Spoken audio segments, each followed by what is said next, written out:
ഒരുപാട് നാളായിട്ട് വിചാരിക്കുന്നതാണ് പാഞ്ചാലിമേട് വരെ ഒന്ന് പോകണം എന്നുള്ളത്. കാരണം നമ്മുടെ കേരളത്തിലെ പ്രധാനപ്പെട്ട ടൂറിസ്റ്റ് ഡെസ്റ്റിനേഷനുകളിലൊന്നാണല്ലോ ഇത്. പക്ഷേ പല പ്രാവശ്യം ഞങ്ങൾ ഈ പാഞ്ചാലിമേടിൻ്റെ പരിസരങ്ങളിലൂടെയൊക്കെ അങ്ങോട്ടും ഇങ്ങോട്ടൊക്കെ പോയിട്ടുണ്ട്, കുട്ടിക്കാനും കുമിളിയൊക്കെ പോകുന്ന സമയത്ത്. പക്ഷേ ഇതുവരെ അവിടെ കയറാനായിട്ട് പറ്റിയിട്ടുണ്ടായിരുന്നില്ല. അങ്ങനെ ഞങ്ങൾ ഫൈനലി വിചാരിച്ചു നമുക്ക് ഇപ്രാവശ്യം എന്തായാലും പാഞ്ചാലിമേട് പോവാമെന്ന്. അങ്ങനെ ഞങ്ങൾ രാവിലെ അവിടെ എത്തണമെന്ന് വിചാരിച്ചിട്ടാണ് ഇറങ്ങിയത്. പക്ഷേ ചില കാരണങ്ങളാൽ കുറച്ച് ലേറ്റായിപ്പോയി. അപ്പോൾ ഞങ്ങളിപ്പോൾ മുണ്ടക്കയം എത്തുന്നുള്ളൂ. അപ്പോൾ ഗൂഗിൾ മാപ്പിലൂടെ ഞങ്ങൾ കുറച്ച് ഉള്ളേരിയൊക്കെ നോക്കിയിട്ടാണ് ഞങ്ങൾ പോകുന്നത്. അങ്ങനെ ഇപ്പോൾ നമ്മൾ മുണ്ടക്കയത്ത് നിന്ന് നമ്മുടെ കുട്ടിക്കാനൊക്കെ പോകുന്ന ആ ഒരു ഹൈവേ ആണിത്. അപ്പോൾ ആ ഹൈവേയിലൂടെ ഞങ്ങളിങ്ങനെ പോയിക്കൊണ്ടിരിക്കുകയാണ്. അപ്പോൾ ബ്രേക്ക്ഫാസ്റ്റ് കഴിച്ചിട്ടില്ല, വിശപ്പിൻ്റെ വിളി വരുന്നുണ്ടായിരുന്നു. ഞങ്ങൾ വിചാരിച്ചു ഇവിടെയുള്ള ഏതെങ്കിലും ചെറിയ കടകളിൽ കയറാമെന്നൊക്കെ. അങ്ങനെ ഫൈനലി ഞങ്ങളൊരു കട കണ്ടെത്തി. അപ്പോൾ ഈ കടയിൽ ബ്രേക്ക്ഫാസ്റ്റ് ഉണ്ടെന്ന് മനസ്സിലായത് ഈ ഒരു ചേട്ടൻ പൊറോട്ട അടിക്കുന്നത് കണ്ടപ്പോഴാണ് കേട്ടോ. അപ്പോൾ ഈ ഒരു കട പുറത്തുനിന്ന് നോക്കുമ്പോൾ വലിയ പ്രശ്നമൊന്നും പ്രശ്നമല്ല. പക്ഷേ നമ്മൾ ഇതിനകത്ത് കയറുമ്പോഴാണ് മനസ്സിലാവുന്നത് ഈ കട ശരിക്കും നിൽക്കുന്നത് കുറച്ച് തൂണുകളിലാണ്. ഒരു സ്ലോപ്പിൽ തൂണുകളിലാണ് ഈ ഒരു കട നിൽക്കുന്നത്, പ്രത്യേകിച്ച് നമ്മളെ ഹാൻഡ് വാഷ് ഏരിയയൊക്കെ. അപ്പോൾ ഞങ്ങൾ അവിടെ നിന്ന് ഫുഡൊക്കെ കഴിച്ചു. അങ്ങനെ നമ്മൾ അവിടെ നിന്ന് വീണ്ടും മുന്നോട്ട് പോകുമ്പോഴാണ് ഈ ഒരു ലൊക്കേഷനിലേക്ക് എത്തുന്നത്. ഇത് നമ്മുടെ മുണ്ടക്കയം വ്യൂ പോയിന്റ് എന്നൊക്കെ ഗൂഗിൾ മാപ്പിൽ കാണിക്കുന്ന ആ ഒരു സ്ഥലമാണ്. കുറച്ച് മലനിരകളും താഴെ ഈ പൈനാപ്പിൾ കൃഷിയൊക്കെ ആയിട്ടുള്ള ഒരു അടിപൊളി വ്യൂ പോയിൻ്റാണ് നമുക്ക് ഇവിടെ നിന്ന് നോക്കിയാൽ കാണുന്നത്. ഇടുക്കിയുടെ ആ ഒരു മലനിരകളിലൊക്കെ ഒരു സ്ട്രക്ചറൊക്കെ നമുക്ക് അടിപൊളിയായിട്ട് ഇവിടെ നിന്ന് നോക്കിയാൽ കാണാൻ പറ്റും. അപ്പോൾ അത്തരത്തിലുള്ള ഒരു ലൊക്കേഷനാണ് ഇത്. അങ്ങനെ ഞങ്ങൾ അവിടെ നിന്ന് വീണ്ടും മുന്നോട്ട് പോയി. അപ്പോൾ ഈ മുണ്ടക്കയത്ത് നിന്ന് നമ്മളിങ്ങനെ കയറി പോകുന്നത് ശരിക്കും ഒരു മലയുടെ ചെരുവിലൂടെയാണ് ശരിക്കും കയറി പോകുന്നത്. അപ്പോൾ സൈഡിലൊക്കെ നമുക്ക് വ്യൂ പോയിന്റുകൾ, പിന്നെ കുറച്ച് കൂടെ മുന്നോട്ട് പോകുന്ന സമയത്ത് നമുക്ക് വാട്ടർഫാൾസൊക്കെ നമുക്ക് കാണാൻ പറ്റും.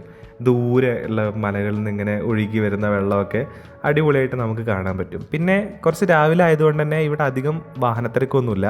അല്ലെങ്കിൽ ഞങ്ങൾ എപ്പോഴും ഈ റൂട്ടിലൂടെ പോയി കഴിഞ്ഞാലും അങ്ങനെ വാഹനങ്ങളുടെ ഒരു തിരക്കൊന്നും ഞങ്ങൾക്ക് അനുഭവപ്പെടാറില്ല കേട്ടോ. അപ്പോൾ നമ്മൾ കൊച്ചിയിലെ ആ സിറ്റിയിലെ ടൗണൊന്നും ആ ചൂടുന്നൊക്കെ നമ്മൾ മാറി ഇങ്ങനെ ഒരു സ്ഥലത്തേക്ക് എത്തുമ്പോൾ തന്നെ ഭയങ്കര ആശ്വാസമുണ്ട്.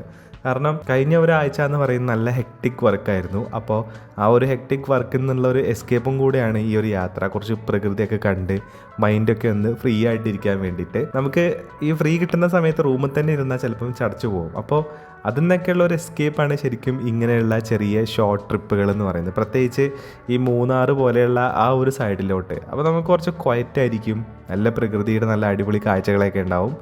അപ്പോൾ ഞങ്ങൾ വന്ന് ഈ ഒരു സ്ഥലത്തുനിന്ന് നമ്മൾ റൈറ്റ് തിരിഞ്ഞിട്ടാണ് നമ്മൾ പാഞ്ചാലിമേട്ടിലേക്ക് പോകുന്നത്. ഇതൊരു ചെറിയ റോഡാണ് കേട്ടോ. അപ്പോൾ ഈ റൂട്ടിലൂടെ എനിക്ക് തോന്നുന്നു ഒരു 4-5 കിലോമീറ്ററും കൂടെ പോയാലാണ് പാഞ്ചാലിമേട് നമ്മൾ എത്തുന്നത്. അപ്പോൾ അധിക സഞ്ചാരികളൊന്നും ഞങ്ങൾ ഈ പോകുന്ന സമയത്ത് ഈ റൂട്ടിലില്ല. വളരെ കുറച്ച് ആൾക്കാർ മാത്രം, കുറച്ച് വണ്ടികൾ മാത്രമാണ് ഈ ഒരു സമയത്തൊക്കെ ഇവിടെയുള്ളത്. പക്ഷേ ഭയങ്കര ക്വയറ്റ് ആൻഡ് പീസ്ഫുൾ ആണ് കേട്ടോ ഇതിലൂടെയുള്ളൊരു യാത്ര എന്ന് പറയുന്നത്.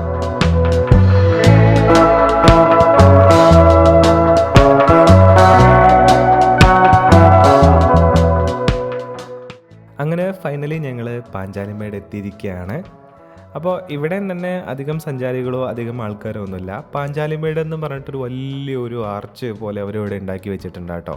പിന്നെ ടിക്കറ്റിൻ്റെ പ്രൈസൊക്കെ അവർ അതിനകത്ത് കയറുന്നതിൻ്റെ മുന്നേ തന്നെ എഴുതി വെച്ചിട്ടുണ്ട്. ശരിക്കും നമ്മൾ ആ ഗേറ്റ് കടന്ന് ഉള്ളിൽ കയറിയിട്ട് വേണം നമ്മൾ ടിക്കറ്റ് എടുക്കാനായിട്ട്. സാധാരണ ഗേറ്റിൻ്റെ മുന്നെയാണ് ടിക്കറ്റ് ഉണ്ടാവുക, എന്നിട്ട് പിന്നെ നമ്മൾ ഗേറ്റ് കടന്ന് ഉള്ളിലേക്ക് പോവുക ചെയ്യുക. അപ്പോൾ ഇവിടെ നിന്ന് നമ്മൾ യാത്ര തുടങ്ങുമ്പോൾ തന്നെ ഇതുപോലത്തെ കുറച്ച് സ്ട്രക്ചറുകളൊക്കെ ഇവിടെ ഉണ്ടാക്കി വെച്ചിട്ടുണ്ട്. പിന്നെ ഇവിടെ നിന്ന് നോക്കിക്കഴിഞ്ഞാൽ അപ്പുറത്ത് നമ്മുടെ പരുന്തുംപാറയുടെ ആ ഒരു മലനിരകളൊക്കെ നമുക്ക് മനോഹരമായിട്ട് ഇവിടെ നിന്ന് കാണാൻ പറ്റുന്നുണ്ട് കേട്ടോ. ഭയങ്കര ഗ്രീനിഷാണ് ഇവിടെ നിന്ന് നോക്കുന്ന സമയത്ത്. അപ്പോൾ ഇവിടെ ഈ കൽമണ്ഡപങ്ങൾ പോലെയൊക്കെ ഉണ്ടാക്കി വെച്ചിട്ടുണ്ട്. ഇതിൻ്റെ ഉദ്ദേശം ചിലപ്പോൾ ആളുകൾക്ക് വിശ്രമിക്കുക എന്നുള്ളതായിരിക്കും. പക്ഷേ അങ്ങനെ ഇരിക്കാനൊന്നും പറ്റുന്ന ഒരു ഇതുമല്ല, നമ്മൾ നിലത്ത് ഒക്കെ ഇരിക്കേണ്ടി വരുമായിരിക്കും. പക്ഷേ ഫോട്ടോ ഒക്കെ എടുക്കാൻ പറ്റുന്ന രസമുള്ള ഒരു സ്ഥലമാണ് കേട്ടോ ഇത്. ചെറിയ ചെറിയ കൊത്തുപണികളൊക്കെ വെച്ചിട്ട് കരിങ്കല്ലിൽ ഉണ്ടാക്കിയെടുത്തിട്ടുള്ളതാണ് ഈ ഒരു സ്ഥലം എന്ന് പറയുന്നത്. അപ്പോൾ നമ്മൾ കയറി പോകുന്ന സമയത്ത് നമുക്ക് കാണാൻ പറ്റുന്നത് ഇങ്ങനെയുള്ള ചില സ്ഥലങ്ങളൊക്കെയാണ്. അപ്പോൾ ഇവിടെ നിന്ന് ഈ കല്ല് പാകിയ വഴിയിലൂടെ നമ്മൾ മുന്നോട്ട് പോകണം പാഞ്ചാലിമേടിൻ്റെ വ്യൂ പോയിന്റിലേക്ക് എത്താൻ വേണ്ടിയിട്ട്. അപ്പോൾ ഇവിടുത്തെ പ്രധാന ആകർഷണം എന്ന് പറയുന്നത് ആ വ്യൂ പോയിന്റിൽ എത്തുക, വ്യൂ പോയിന്റ് കാണുക എന്നുള്ളതാണ്. അപ്പോൾ ഞങ്ങൾ കയറി പോകുന്ന സമയത്താണ് ഒരു ബോർഡ് ശ്രദ്ധിച്ചത്, ഇടിമിന്നൽ ഏൽക്കാൻ സാധ്യതയുണ്ട്. അപ്പോൾ നല്ല ഹൈറ്റ് ഉള്ളതുകൊണ്ടായിരിക്കും. പിന്നെ അതേപോലെ തന്നെ മരങ്ങളൊന്നും ഇല്ലാതെ ഇങ്ങനെ മൊട്ടക്കുന്ന് പോലെ പുല്ല് മാത്രമുള്ള സ്ഥലമാണ്. അപ്പോൾ അതിനകത്ത് കുറച്ച് ഹൈറ്റിൽ നിൽക്കുന്ന, ഉയർന്നു നിൽക്കുന്ന പിന്നെ മനുഷ്യന്മാരും പിന്നെ ഈ പറയുന്ന കുരിശുകളുമാണ്. അപ്പോൾ അതുകൊണ്ടായിരിക്കും ഇടിമിന്നൽ ഏൽക്കാൻ സാധ്യതയുണ്ട് എന്നുള്ളത് അവരവിടെ എഴുതി വെച്ചത്. അപ്പോൾ അതൊരു ഒരു കോഷൻ തന്നെയാണ് കേട്ടോ. കാരണം മഴയുള്ള സമയത്ത് അല്ലെങ്കിൽ ഇടിയൊക്കെയുള്ള സമയത്ത് ചിലപ്പോൾ അപകടം പറ്റാനൊക്കെ സാധ്യതയുണ്ട്. നമ്മുടെ നേരെ മുന്നിൽ കാണുന്നത് നമ്മുടെ പരുന്തുംപാറേൻ്റെയൊക്കെ ഒരു സൈഡായിട്ട് വരുന്ന സ്ഥലമാണ് കേട്ടോ. ഭയങ്കര രസമാണ്, ഭയങ്കര മനോഹരമാണ് ഇവിടെ നോക്കുന്ന സമയത്ത്. ഇവിടെ കോട കുറച്ച് കുറവായതുകൊണ്ട് തന്നെ കുറച്ച് തെളിച്ചമുണ്ട് നമുക്ക് മുന്നോട്ടേക്കുള്ള വിഷൻ. ചില സമയങ്ങളിൽ ചില വീഡിയോസൊക്കെ നമ്മൾ നോക്കുമ്പോൾ കോട മൂടിയിട്ട് മുന്നോട്ടേക്കുള്ള ആ ഒരു വിഷൻ ബ്ലോക്കായിട്ട് നിൽക്കുന്നത് ചില സമയങ്ങളിലൊക്കെ കാണാൻ പറ്റുന്നുണ്ട്. അപ്പോൾ ഇവിടുന്ന് നമ്മൾ നേരെ നടന്ന് ആ മുന്നിൽ കാണുന്ന മൊട്ടക്കുന്നിലാണ് ശരിക്കുമുള്ള വ്യൂ എന്ന് പറയുന്നത്, അല്ലെങ്കിൽ വ്യൂ പോയിൻ്റ് എന്ന് പറയുന്നത്. ഇതാണ് യഥാർത്ഥ ലൊക്കേഷൻ എന്ന് പറയുന്നത്. അപ്പോൾ നമ്മൾ ഇവിടുന്ന് ഈ കുന്നിൻ്റെ മുകളിലൂടെ ഇങ്ങനെ നടക്കുക എന്നൊക്കെയുള്ളൊരു റൗണ്ടാണ് ശരിക്കും ഇവിടുത്തെ ഒരു ആക്ടിവിറ്റി എന്ന് പറയുന്നത്.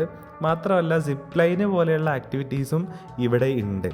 പിന്നെ ഇതുപോലത്തെ കൽമണ്ഡപങ്ങൾ നമ്മൾ താഴെ കണ്ടിട്ടുള്ള കൽമണ്ഡപങ്ങൾ പോലെ അവർ ഇതിൻ്റെ മുകളിലും പല സ്ഥലങ്ങളിൽ 2-3 സ്ഥലങ്ങളിൽ അവർ സെറ്റ് ചെയ്ത് വെച്ചിട്ടുണ്ട്. പിന്നെ കുറച്ച് ഇരിക്കാൻ പറ്റുന്ന ബെഞ്ചും അങ്ങനെയൊക്കെ സെറ്റ് ചെയ്ത് വെച്ചിട്ടുണ്ട്. അപ്പോൾ ഞങ്ങളിങ്ങനെ വന്നപ്പോൾ ഒരു കൽമണ്ഡപത്തിൽ ഇവിടെ ഇങ്ങനെ ഒരാൾ വിശ്രമിക്കുന്നുണ്ട് കേട്ടോ. അവന് സഞ്ചാരികളെക്കുറിച്ചോ അവൻ്റെ കൂടെ മുന്നിലൂടെ നടന്നു പോകുന്ന ആൾക്കാരെക്കുറിച്ചോ ഒന്നും യാതൊരു മൈൻഡും ഇല്ല. അവന് ഒരുപാട് ആൾക്കാരെ ഇതുപോലെ കാണുന്നതാണ്. അപ്പോൾ ഇതുപോലത്തെ കുറേ കൽമണ്ഡപങ്ങളാണ് പിന്നെ ഇവിടെ ഉള്ളത്. പിന്നെ ഈ ഓലപ്പുല്ലുമാണ് ഇവിടുത്തെ മെയിനായിട്ടുള്ള മറ്റൊരു കാഴ്ച എന്ന് പറയുന്നത്. ഇത് നമ്മൾ നടന്നു പോണ വഴിയിലൂടെ ഇങ്ങനെ ഈ കുരിശുകളൊക്കെ ഇങ്ങനെ നാട്ടി വെച്ചിട്ടുണ്ട്. അപ്പോൾ അത് നമ്മൾ കുറച്ച് ദൂരെ നിന്ന് ഇങ്ങനെ നോക്കുന്ന സമയത്ത് അത് കാണാനും നല്ല രസമുണ്ട്. പിന്നെ താഴെ ഒരു ചെക്ക് ഡാം പോലെയും ഒക്കെ ഉണ്ടാക്കി വെച്ചിട്ടുണ്ട്. പക്ഷെ ഞങ്ങൾ അങ്ങോട്ടേക്കൊന്നും ഞങ്ങൾ ഇറങ്ങി പോയിട്ടുണ്ടായിരുന്നില്ല. അപ്പോൾ നമ്മൾ ഫൈനലി ആ താഴെ നിന്ന് നോക്കുമ്പോൾ കാണുന്ന ആ ഒരു ചെറിയ മൊട്ടക്കുന്നിൻ്റെ മുകളിലേക്ക് നമ്മൾ എത്തിയിട്ടുണ്ട്. അപ്പോൾ ഈ ഓലപ്പുല്ലുകളുടെയൊക്കെ ഇടയിലൂടെ ഇങ്ങനെ നടന്നിട്ട് വേണം കേട്ടോ നമ്മൾ അതിൻ്റെ കുറച്ചും കൂടെ ഓപ്പൺ ആയിട്ടുള്ള ഒരു സ്ഥലത്തേക്ക് എത്താൻ വേണ്ടിയിട്ട്. ഞങ്ങൾ വന്നപ്പോൾ കുറേ ടീച്ചേഴ്സും പിന്നെ കുറേ സ്റ്റുഡൻസൊക്കെ ഇവിടെ ഉണ്ടായിരുന്നു. അവർ ഇതിനെക്കുറിച്ചുള്ള ചർച്ചകളിലേക്ക് മുഴുകി നിൽക്കുമായിരുന്നു. അപ്പോൾ നമ്മൾ ഇതിൻ്റെ മുകളിൽ നിന്ന് നോക്കുന്ന സമയത്ത് നമുക്ക് കാണാൻ പറ്റുന്നത് ഇങ്ങനെ കണ്ണെത്താ ദൂരത്തോളം ഇങ്ങനെ പല പല പല മലമടക്കുകളാണ് കേട്ടോ കാണാൻ പറ്റുന്നത്. മിക്കവാറും ഈ മലകളൊക്കെ പല പല വ്യൂ പോയിൻറ്റുകളായിരിക്കും. ചില മലകളുടെയൊക്കെ മുകളിലേക്കൊക്കെ നമുക്ക് പോകാൻ പറ്റുന്നുണ്ടാവുമായിരിക്കും. പക്ഷേ നമ്മൾക്ക് പോകാൻ പറ്റുന്ന ഏറ്റവും ക്ലോസ് ആയിട്ടുള്ള മറ്റൊരു സ്ഥലം എന്ന് പറയുന്നത് ഈ പരുന്തുംപാറയാണ്. പിന്നെ ഇവിടുത്തെ ഒരു ആക്ടിവിറ്റിയാണ് ആ സിപ്പ് ലൈൻ എന്ന് പറയുന്നത്. അപ്പോൾ പാഞ്ചാലിമേട് എന്ന് പറയുന്നത് പാഞ്ചാലിമേടിലേക്ക് മാത്രമായിട്ട് വരുന്ന യാത്ര എന്ന് പറയുന്നതും ഒരു രസമാണ്. പാഞ്ചാലിമേടും നല്ല ഭംഗിയുള്ള ഒരു സ്ഥലം തന്നെയാണ്. പക്ഷേ ഇതിൻ്റെ കൂടെ നമ്മൾ പാഞ്ചാലിമേട്, പരുന്തുംപാറ, കുട്ടിക്കാനം അങ്ങനെ കുറച്ച്, അതേപോലെ ഏലപ്പാറ, വാഗമണ്ണൊക്കെ നമ്മൾ കണക്ട് ചെയ്തിട്ട് ഒരു ചെറിയ യാത്ര പോവുകയാണെന്നുണ്ടെങ്കിൽ മനോഹരമായിട്ടുള്ളൊരു യാത്ര ആയിരിക്കും അതും എന്തായാലും. കാരണം ഈ തേയിലക്കാടുകളിലൂടെയും അതേപോലെ തന്നെ വാട്ടർഫാൾസിൻ്റെ സൈഡിലൂടെയും ഈ മലമുകളുടെയും മലമടക്കുകളുടെയൊക്കെ ഇടയിലൂടെയുള്ള ഒരു യാത്രയാണ് നമ്മൾ അങ്ങനെ പ്ലാൻ ചെയ്യണമെന്നുണ്ടെങ്കിൽ നമുക്ക് കിട്ടുന്നത്. അപ്പോൾ നമ്മുടെ ഡെയിലി ലൈഫിൽ വരുന്ന ഹെക്ടിക്സിൽ നിന്നൊക്കെ നമുക്കൊരു എസ്കേപ്പ് കൂടിയായിരിക്കും ആ ഒരു യാത്ര എന്ന് പറയുന്നത്.